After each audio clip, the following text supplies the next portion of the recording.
السلام علیکم، میں ہوں حبیب اکرم اور آپ دیکھ رہے ہیں پروگرام نقطۂ نظر۔ مجیب الرحمان شامی صاحب ہمارے ساتھ موجود ہیں اور آج شامی صاحب کے ساتھ جن موضوعات پر ہونی ہے گفتگو، پہلے ڈال لیتے ہیں ایک نظر ان پر۔ پاکستان کا سفارتی ڈرون، اقوام متحدہ میں ڈرون حملوں کے خلاف قرارداد متفقہ طور پر منظور۔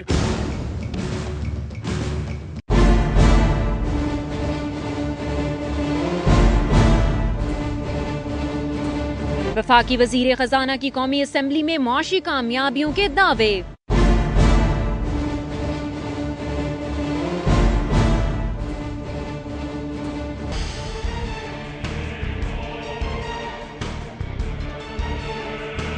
شمالی وزیرستان میں سیکیورٹی فورسز سے جھڑپ میں 23 شدت پسند ہلاک۔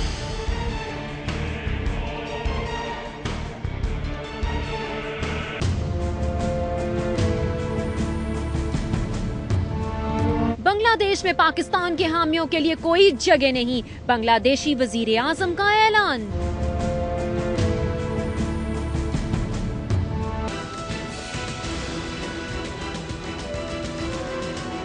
پاکستان میں فرضی کرپشن کی ایک کہانی۔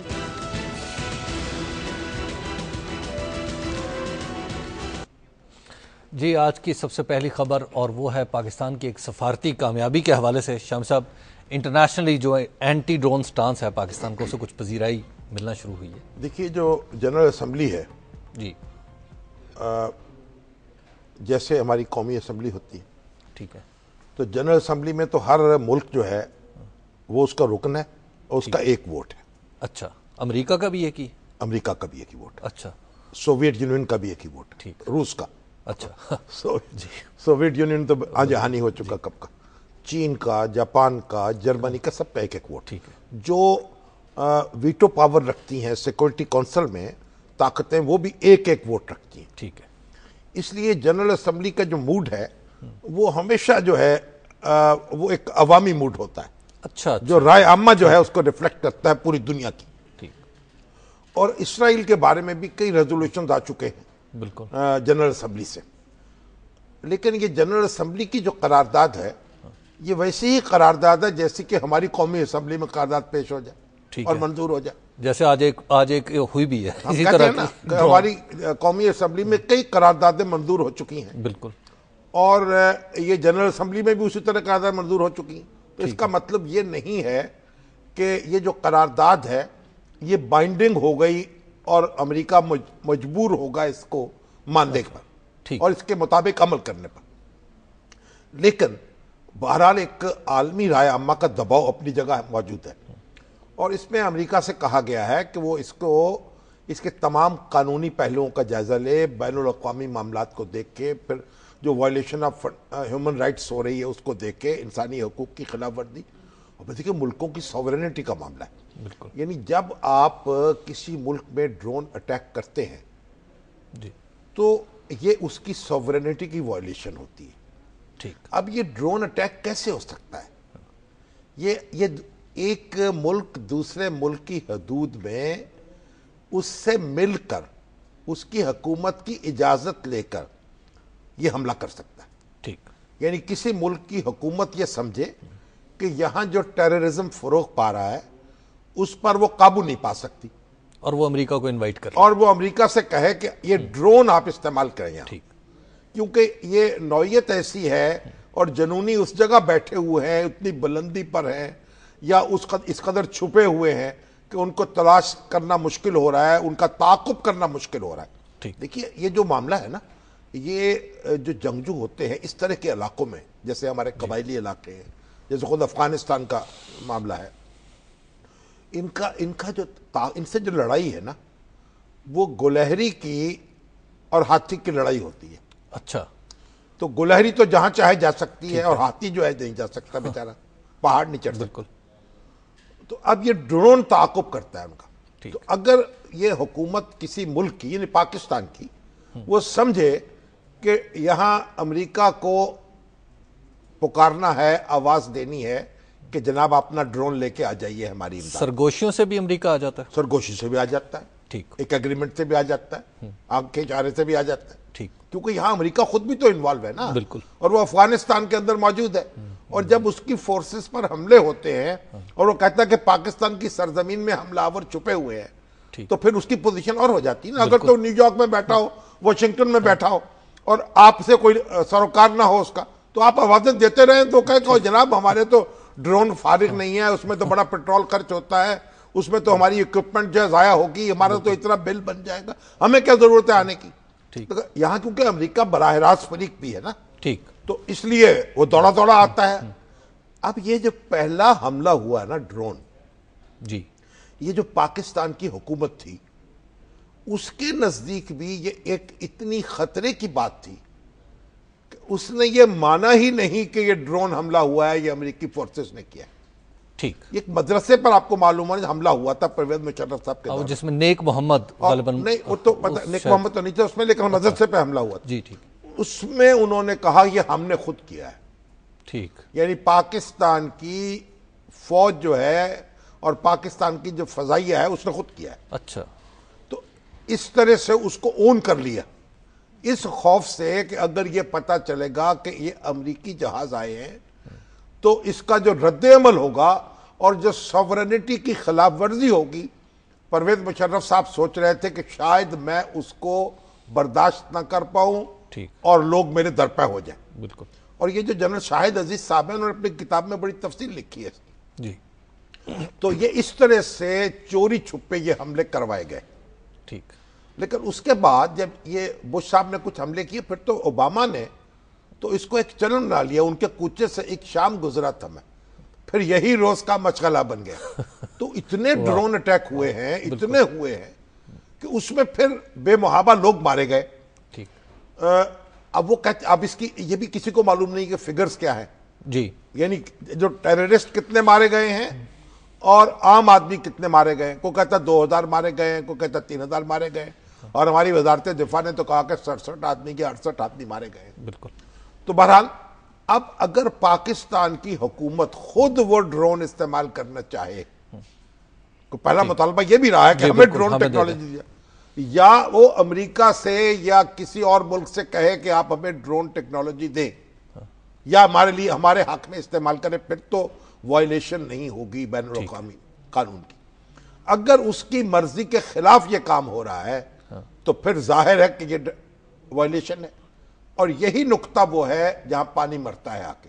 ٹھیک, حکومت کے مخالفین یہ کہتے ہیں کہ یہ حکومت کے اشارے سے ہو رہا ہے, اور حکومت کے جو حامی ہیں وہ یہ کہتے ہیں کہ وہ تو بے بس ہے کیونکہ پچھلی حکومت جو کچھ کر گئی ہے اس کو انڈو کرنے کا معاملہ ہے جو ابھی اس کے لیے ممکن نہیں ہے. اچھا شامی صاحب, یہ قرارداد جو ہے اس کی منظوری ہمیں لانچنگ پیڈ, ایک ڈپلومیٹک لانچنگ پیڈ نہیں دے رہی. دیکھیں نا, نواز شریف صاحب نے اس میں مسلسل احتجاج کیا ہے, اوباما صاحب سے ملاقات میں بھی, اپنے امریکہ کے دورے کے موقع پر بھی, جو یو این او میں اپنے خطاب کے موقع پر بھی, اور اب انہوں نے یہ جنرل اسمبلی میں ریزولوشن پیش کر دی ہے. بالکل, اب اگر اس کو ایک حکم بنانا ہے جی تو پھر اسے جنرل اسمبلی کی بجائے سیکورٹی کونسل میں لانا پڑے, جہاں پہ ویٹو پاورز ہوتی ہیں. جو سیکورٹی کونسل ہے ایگزیکٹو اتھارٹی اس کے پاس ہے, یعنی جیسے کیبنٹ ہوتی ہے نا, جی جی, تو ایگزیکٹو اتھارٹی کیبنٹ کے پاس ہوتی ہے.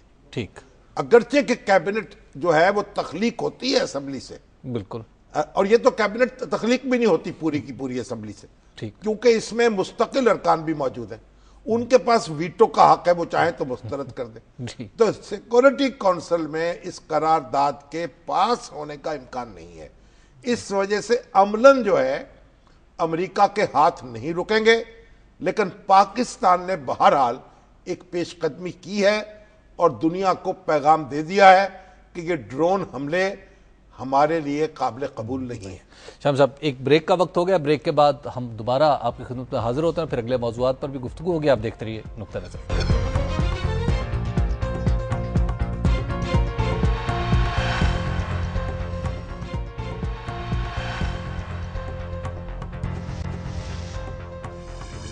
نقطہ نظر میں ایک بار پھر خوش آمدید. شام صاحب, آج اسحاق ڈار صاحب اسمبلی میں, قومی اسمبلی میں انہوں نے تقریر کی. قومی اسمبلی میں جی, قومی اسمبلی میں انہوں نے تقریر کی.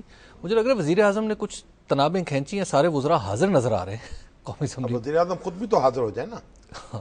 اصل میں یہ قومی اسمبلی میں جب تک وزیر اعظم دلچسپی نہیں لیں گے نا, اس وقت تک نہ وزراء کی دلچسپی وہ اس طرح سے ہوگی اچھا جو ہمیں مطلوب ہے, اور نہ عام ارکان جو ہیں ٹھیک وہ سارے بور ہو جاتے ہیں. ٹھیک. ہاں وہ ایسے معلوم ہوتے ہیں وہ کہتے ہیں سوئے ہوئے بچے کا منہ کیا چومنا ہے.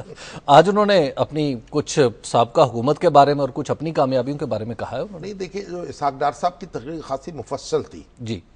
اور دیکھیے جو انہوں نے تفصیل بیان کی ہے کچھ اپنے اقدامات کی اور وہ ایک خاصی حوصلہ افزا ہے. اس کے کچھ ایکسرپٹس ہیں میں سنا دیتے ہیں ہم آپ کو. جی بتائیے گا آج غلام اپنے اسحاق ڈار صاحب نے کیا فرمایا. ایک تو ایک سرکولر ڈیٹ نہیں چھوڑا میرے لیے ہماری پی ایم ایل این حکومت کے لیے. ایک تو بجلی کا تھا, میں بزنس کمیونٹی میں گیا, وہ سیل ٹیکس رو رہے تھے کہ ان کے ریفنڈ ڈیو ہیں. میں چیمبر آف کامرس میں گیا, وہ ایکسپورٹ ریفنڈ کے لیے رو رہے تھے.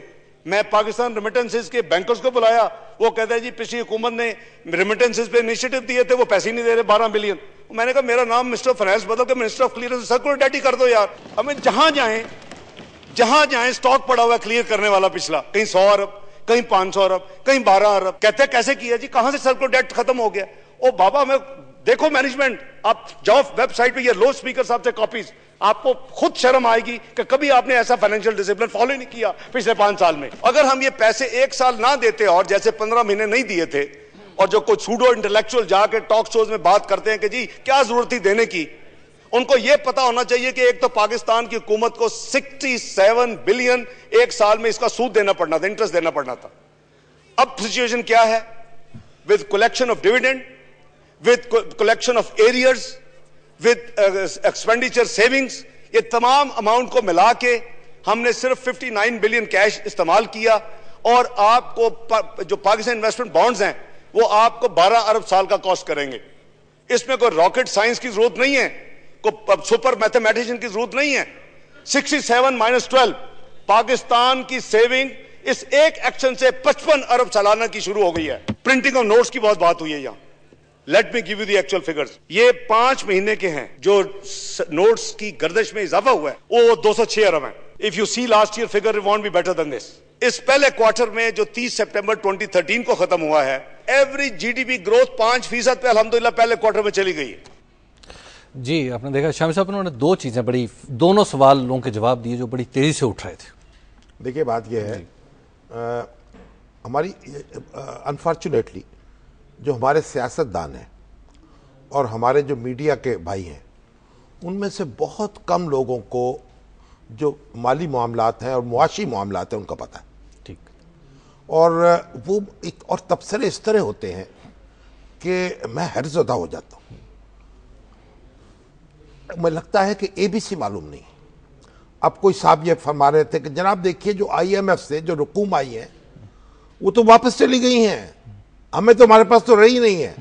اور بھائی صاحب جو آئی ایم ایف نے قرضہ دیا ہے نا نیا, وہ پرانا قرضہ واپس لینے کے لیے دیا ہے. بالکل. اور اگر وہ قرضہ نیا نہ آتا تو ہم ڈیفالٹ کر جاتے. ٹھیک. تو اب ایک ایک چیز جو ہے, اچھا اسی طریقے سے کہہ رہے ہیں جناب یہ آپ نے اتنے نوٹ کو چھاپ دیے. دیکھیے سرکولر ڈیٹ ختم کیا ہے, جو آپ کی جو آئی پی پیز ہیں, جو دوسری آئل کمپنیز ہیں, ان کے پاس پیسے گئے ہیں اور انہوں نے کوئی اطمینان کا سانس لیا ہے, اور اب وہ نئی بجلی جو ہے مزید بجلی پیدا ہو رہی ہے. 1700 میگا واٹ کہتے ہیں کہ سسٹم میں ایڈ ہوئی ہے. جی. اور کچھ آئی پی پیز نے یہ وعدے بھی کیے ہیں کہ کوئلے پر وہ اپنے پلانٹ جو ہیں کنورٹ کریں گی. دیکھیں اچھا اب اس طرح جو اور دوسرے خسارے ہیں, جو آپ کا بجٹ میں جو ریونیو ٹارگٹ تھا وہ پورا نہیں ہوا پچھلے بجٹ. بالکل. تو وہ جو 400 ارب روپے کا وہاں بھی خلا تھا, وہ بھی آپ نے نوٹ چھاپے ہیں. تو آپ کو نوٹ چھاپنے پڑے ہیں اور آپ نے کلیئر کیا ہے سارے, یعنی جو آپ کے اوپر بوجھ تھے. اب اس کے بعد جو حکومت اقدامات لے رہی ہے, اب ان سے اختلاف کریں یا اتفاق کریں, لیکن کچھ صبر تو کریں نا. یعنی ایک جب آپ اسٹیپ لیں گے اس کا نتیجہ کچھ نکلے گا, دیر لے گا نا. یہ تو ہو نہیں سکتا کہ آپ تو اس بہو کی طرح, اس کی ساس کی طرح ہو جائیں کہ شادی ہوئی رات کو اور صبح بہو کا دروازہ کھٹکھٹانا شروع کر دیا کہ بچہ پیدا ہو گیا. اس طرح بچے پیدا نہیں ہوتے, اور جو ہوتے ہیں پھر وہ اس طرح کے نہیں ہوتے. تو شامی صاحب یہ کوئی رائٹ ڈائریکشن کی طرف as compare to the last government. بات یہ ہے کہ انہوں نے ایک بات کہی ہے کہ ہم نے بجلی کے پیدا کرنے کی طرف توجہ دی. ساتھ یہ کہا کہ اب ہم نئی گیس پالیسی اور آئل پالیسی لا رہے ہیں. جی. ہمارے اپنے ملک کی گیس جو ہے وہ نکالنے والے ہیں, ایکسپلور کرنے والے ہیں, ان کو ہم $7 دینے کو تیار نہیں ہیں, اور بازار سے دنیا سے وہی چیز خرید رہے ہیں $14 کی, $15 کی, $16 کی. کیوں خریدنے ہیں باہر سے؟ آپ اس کی کہانی جو ہے آپ کو خود معلوم ہے کہ باہر سے چیزیں کیوں خریدی جاتی. تو گیس پالیسی لائیں گے, آئل پالیسی لائیں گے, لوگوں کو متوجہ کریں گے, گیس یہاں سے نکالو جو نکل سکتی ہے. پھر یہ ہے کہ انہوں نے کہا کہ 5% گروتھ یعنی ہو گیا, ریٹ ہو گیا ہے, اس میں بھی چلو 4.5% ہوا ہے بعض لوگ کہتے ہیں, مگر بہرحال اس میں ایک ترقی ہوئی ہے. اسی طرح سے آپ دیکھیے کہ ڈالر کی جو قیمت ہے وہ کم ہوئی ہے. بالکل ہوئی. اور انہوں نے پہلے تو ڈالر میں جب ایٹمی دھماکہ ہوا اس وقت بھی ڈالر جو ہے اس کو صافہ ڈالا تھا انہوں نے.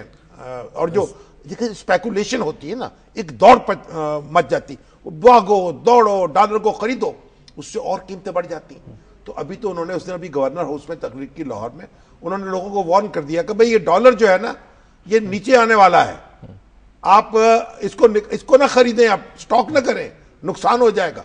کئی دوستوں نے اس پہ بھی تنقید کی, کیا کہ بات ہوئی, لیکن اس کا ایک میسج تھا کہ آپ ڈالر کو ذخیرہ کرنا چھوڑ دیں. تو اب یہ ہے کہ یہ پیچھے کی طرف کھسکا ہے کتنا, اور جب آپ کے پاس فنڈز آئیں گے, ریسورسز آئیں گے, فورن ایکسچینج کے ذخائر بڑھیں گے مختلف طریقوں سے, تو پھر آپ کا ڈالر جو ہے وہ مزید کمزور ہوگا روپے کے مقابلے میں. بالکل. تو ایک ڈائریکشن تو نظر آتی ہے.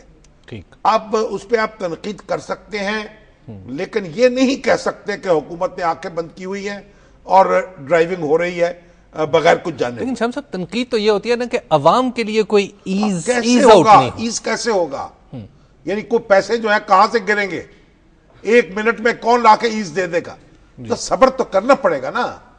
شام صاحب ایک بریک لے لیتے ہیں, چلتے ہیں ایک بریک کی طرف اور دوبارہ آپ خدمت حاضر ہوتے ہیں. دیکھتے ہیں نقطہ نظر.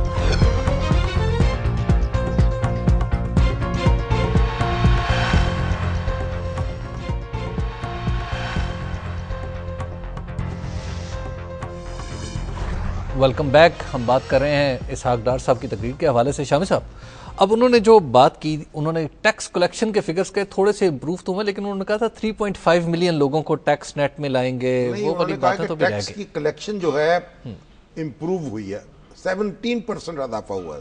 ٹھیک. 17%. اور جو باہر سے اوورسیز پاکستانی پیسے اس میں بھی اضافہ ہوا ہے. جی. اب ہمارے دوست فواد چودھری صاحب انہوں نے SMS کیا ہے کہ یہ آڈٹ کے بغیر پیسے دے دیے گئے ہیں, یہ سرکل ڈیٹ کے. ٹھیک. تو بھائی اگر آڈٹ تو پھر آپ کو کروانا چاہیے تھا. ہمیں تو یہ معلوم ہوا ہے کہ یہ بل کلیئر ہو چکے تھے. جی. 480 بلین اپروو ہوئے تھے پرانی حکومت کے, اور یہ موجودہ حکومت نے اس کی پیمنٹ کی ہے. اگر دوسروں کے پیسے آپ نے دینے تھے تو دینے چاہیے, اور اگر آڈٹ نہیں ہوئے تو پھر آپ اس میں تو پھر میں تو تصدیق نہیں کر سکتا. جو مجھے جواب دیا گیا وہ تو یہی ہے. بالکل ایسا ہی ہے, اور آج انہوں نے تقریر میں بھی یہی کہا. تقریر میں بھی یہی کہا. ایک بات. جی. دوسری بات, ابھی ایک دوسرے صاحب نے بھی مجھے SMS کیا کہ یہ جو مدرسہ جس کو نشانہ بنایا گیا تھا یہ MNA تھے جماعت اسلامی کے ہارون الرشید, ان کا مدرسہ تھا, اور اس میں 86 بچے مرے تھے. جو پہلا جو حملہ ہوا ہے جس پہ ہمارے فوجی حکام نے کہا ہم نے کیا ہے, یعنی پرویز مشرف صاحب ہم نے کیا ہے, گویا یہ کلغی انہوں نے اپنے سر پہ سجا لی. وہ اتنی وائلیشن جو تھی ملک کی سرحدوں کی وہ اتنی خوفناک تھی کہ بچوں کے قتل کا الزام اپنے سر لے لیا. وہ تقدیس جو تھی پامال کرنے کا الزام اپنے سر نہیں لیا. یہ دیکھیے آپ. جی. شام صاحب اس وقت بھی تو شمالی وزیرستان میں کوئی حالات اچھے نہیں ہیں وہاں پر. شمالی وزیرستان میں تو آپ دیکھیے کہ ملا فضل اللہ صاحب جو ہیں, جی, انہوں نے تو کہا کہ جناب ہماری جنگ تو جاری ہے, ہم تو مذاکرات کریں گے نہیں. اور یہ بھی اس وقت جو کاروائی ہو رہی ہے شام صاحب, یہ بھی مجھے معلوم ہوا کہ جو انہوں نے یہ فیصلہ کیا کہ وہ سیکورٹی فورسز پر اپنے حملے بڑھا دیں گے, اور اس کا ایک مشاہدہ ہمیں ہو رہا ہے. ٹھیک. تو اب اگر کوئی کاروائی ہوگی, اگر حملہ ہوگا تو پھر اس کا جواب بھی ہوگا. تو اس کو ہم مذاکرات سے لنک نہ کریں. نہیں, کیا کہ آپ کے اوپر حملہ کرے اور آپ کہیں ہم نے مذاکرات کرنے ہیں, تو جب کوئی آپ پہ گولی چلائے گا تو پھر آپ بھی اس پہ گولی چلائیں گے. تو ہماری گزارش تو ملا فضل اللہ صاحب سے بھی یہ ہے, وہ آخر اسی سوات کے رہنے والے ہیں, وہاں جناب وہ چیئر لفٹ چیئر جو تھی اس کو چلایا کرتے تھے، اور پھر اللہ تعالیٰ نے اس کو توفیق دی اور وہ جناب دینی علم انہوں نے حاصل کیا، خطیب ہو گئے، ملا ریڈیو بن گئے. تو اب بھی ان کو تو تھوڑا بہت علم ان کے پاس ہے. وہ دیکھیں کہ جو چیز مذاکرات سے ہو سکے اس کو بندوق سے نہیں حاصل کرنے کی کوشش کرتے. ٹھیک ہے. امیر معاویہ کا ایک قول ہے، انہوں نے کہا جو چیز جو مقصد میں زبان سے حاصل کر لوں اس کے لیے کبھی تلوار نہیں اٹھاتا. ٹھیک ہے نا جی. اور یہ ان کو ایک اچھی طرح یہ بات سمجھنی چاہیے، جو جہاں زبان کام دے سکتی ہو وہاں ہتھیار اٹھانا اپنے آپ کو بھی خطرے میں ڈالنا ہے اور دوسرے بے گناہ انسان جو ہیں ان کی جانوں سے بھی کھیلنا ہے. ہماری تو گزارش یہی ہے اور کوشش یہی ہونی چاہیے کہ کسی طریقے سے مذاکرات کے ذریعے سے یہ بات نبٹ جائے. لیکن اگر اس کے ساتھ ساتھ کوشش کے ساتھ ساتھ اگر اکا دکا جھڑپیں بھی ہوں گی تو پھر اس کا تو ہم کچھ کر نہیں سکتے. تو جھڑپوں کو آپ نہیں دیکھ رہے کہ مذاکرات کے پیرامڈ کو، مذاکرات کی بگ پکچر کو متاثر کر دیں گی؟ نہیں، اب ہو سکتا ہے وہ بھی کر سکتے ہیں ان کو متاثر اور یہ بھی کر سکتی ہے ان کو متاثر. جی. دونوں کا مقابلہ ہے. تو اب اس میں طالبان کو بھی تو کچھ تعاون کرنا پڑے گا اور ملا صاحب کو بھی تو کچھ غور کرنا پڑے گا.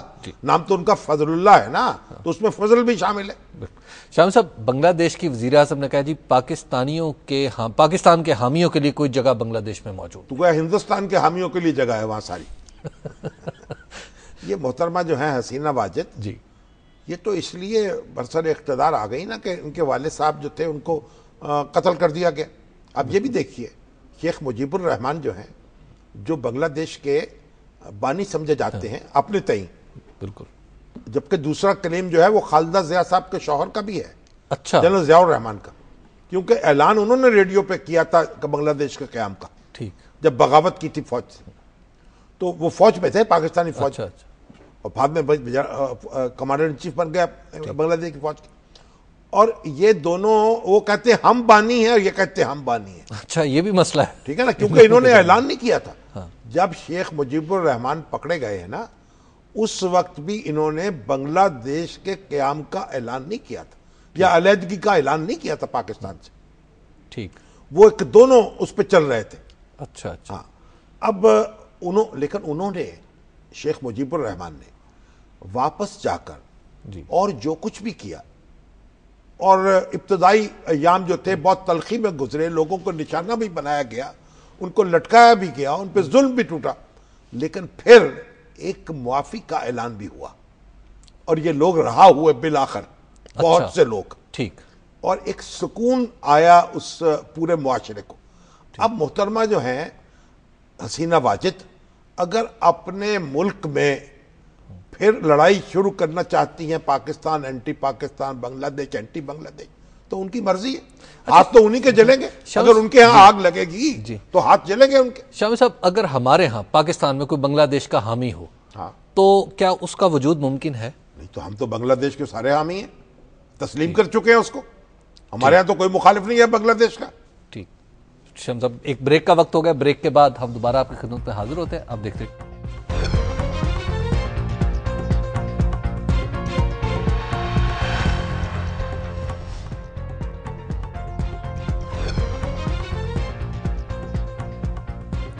نقطہ نظر میں ایک بار پھر خوش آمدید. ہم بات کر رہے تھے بنگلہ دیش کے حوالے سے اور شامی صاحب کچھ سوالات اس کے حوالے سے مزید ایک ذہن میں آئے ہیں. نہیں، بنگلہ دیش. جی فرمائیں. الطاف حسین صاحب نے بھی تو اسی طرح کا ایک بیان دیا تھا، اگرچہ وہ بنگلہ دیش سے حوالے سے نہیں تھا، لیکن انہوں نے کہا تھا کہ مہاجروں کا پاکستان میں رہنا مشکل ہو رہا ہے بیکاز پنجاب جو ہے کہیں اور سیٹنگ کر رہا ہے. پنجاب کہیں اور سیٹنگ نہیں کر رہا.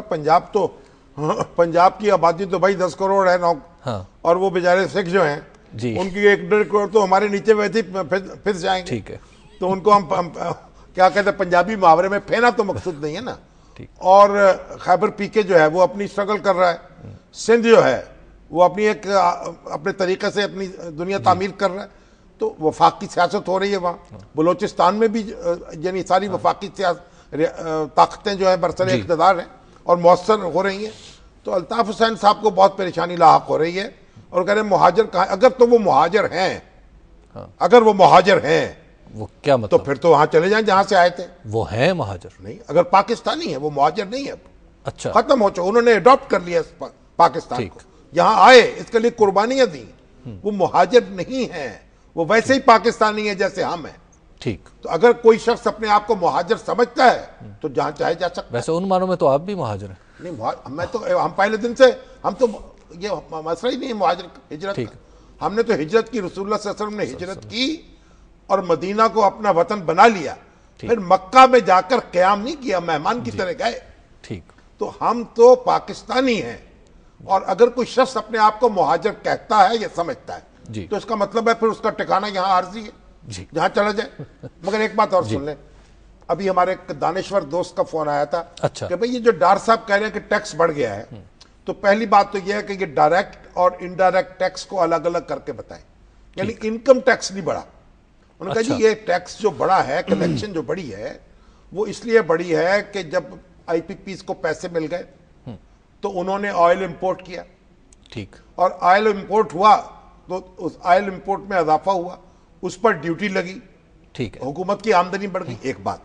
دوسری بات یہ ڈیویلیویشن ہوئی. تو ڈیویلیویشن میں جو امپورٹس ہیں روپی ٹرم میں ان کی مقدار بڑھ گئی. بالکل بڑھ گئی. اور ان پر ڈیوٹی جو ہے لگی وہ بھی بڑھ گئی.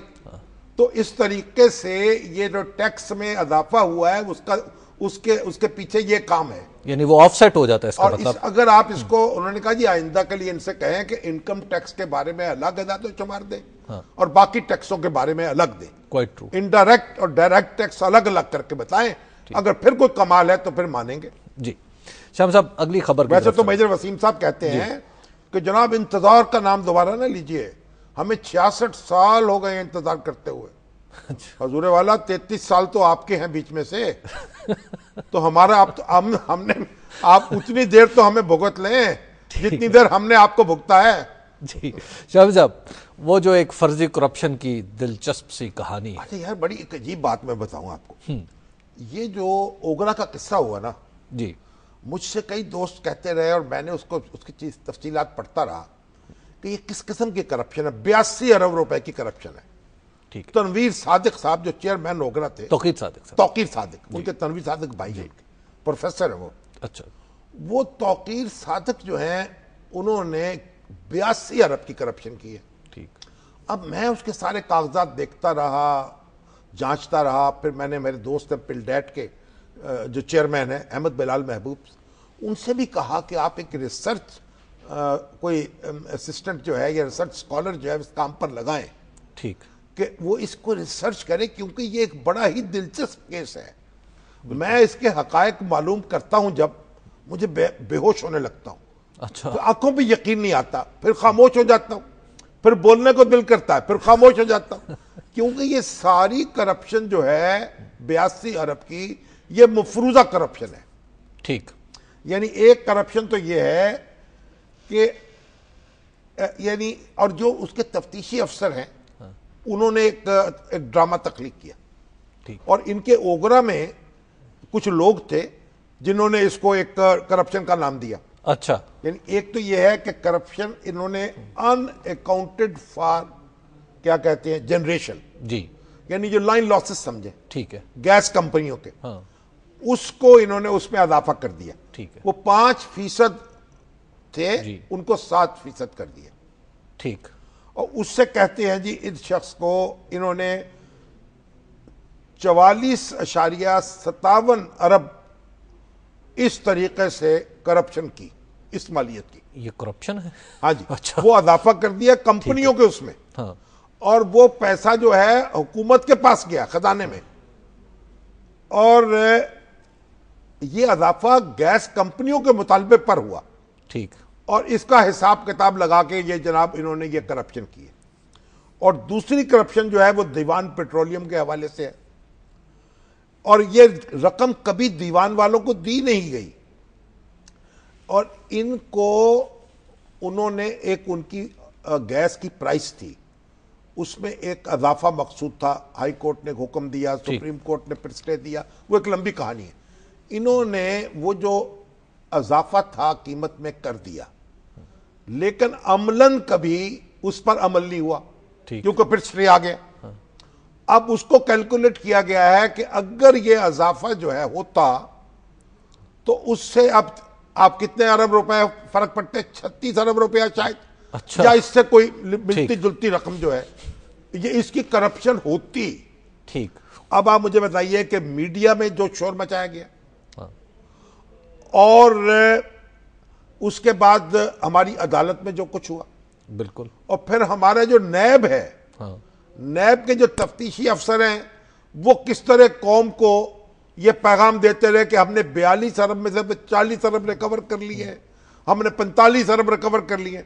گویا ایک اتنا بڑا ڈرامہ لگایا گیا یہاں, اور میں سمجھتا ہوں اپنا سر پیٹوں جی, کہ نیب کا پیٹوں یا کسی اور کا پیٹوں جس کا پیٹ نہیں سکتا. یہ کوئی اور ٹھیک ہے میرا خیال. اب میں بھائی یہ جو توقیر صادق ہیں جی, یہ چغت جو ہیں پتہ نہیں کیوں بھاگے, میرا خیال کیوں ہے بھاگ روپوش کے ہوئے. کیس خراب کی ہے. میرا خیال یہ شور اتنا مچا جی. کہ اسی سے ڈر کے وہ بھاگ بھوگ گئے کہیں. اگر یہ سامنے آتے, گرفتاری دیتے, اپنا مقدمہ لڑتے, اپنی درخواست دیتے, تو ان کی یہ درگت نہ ہوتی جو بنتی, جو بعد میں بنی. بالکل. مگر یہ جو ہے دیکھیے اس کے اندر کتنے سبق ہیں. اس کے اندر میڈیا کے لیے بھی بے شمار سبق ہے, جی, عدالت کے لیے بھی غور کے بہت سے مقامات ہیں, اور نیب جو ہے اس کی جو پوزیشن ہے, جو اس کی جو حرکتیں ہیں, ان کا جائزہ لینے کی بھی بہت ضرورت ہے. اور پھر یہ بھی ہے کہ جو ملزم جو ہیں ان کے لیے بھی پیغام ہے کہ بھائی حالات کتنے ہی خراب کیوں نہ ہوں, اپنا موقف ذرا اچھی طرح بیان کیا کرو. اب اگر اس ایک معاملے کی مکمل رپورٹ جو ہے درکار ہے, اور اس پہ انشاءاللہ میں نے کسی نہ کسی ادارے کو کہتا ہوں, بہت کو کہا ہے کہ اس پہ ایک رپورٹ مرتب کریں. یہ ماسٹر پیس ہے, اس پر میرے خیال پتہ نہیں ان سب کو ملنے چاہیے تمغے نااہلی کے. شامی صاحب آج عدالت میں آئی جی ایف سی, قائم مقام آئی جی ایف سی پیش ہوا ہے. ٹھیک, کوئی ٹکر نہیں, کوئی جملہ نہیں, کوئی بات نہیں, خبر نہیں, بس پیش ہوئے اور انہوں نے کہا کہ آئندہ خیال رکھیں. اچھا, بس 2 ہچکیوں میں بھی ہو گیا بیمار غم تمام. بھائی بات یہ ہے کہ جسٹس تصدق جیلانی صاحب اور ان کے رفقا خود اچھی طرح غور کر لیں صورتحال پر. ہم ان کو کیا کہہ سکتے ہیں. پھر افتخار چودھری صاحب جو ہیں وہ تو پھر یاد آئیں گے لوگوں کو کہ تم کیا گئے کہ روٹھ گئے دن بہار کے. ویراں ہے میکدہ جی, خم ساغر اداس ہیں, جی, تم کیا گئے کہ روٹھ گئے دن بہار کے. شامی صاحب ہمارے پروگرام کا وقت ختم ہو گیا ہے, اور آئندہ ہم آپ کی خدمت میں حاضر ہوں گے آئندہ منڈے کو انشاءاللہ. ہمیں دیجیے اجازت, اللہ نے کے بعد.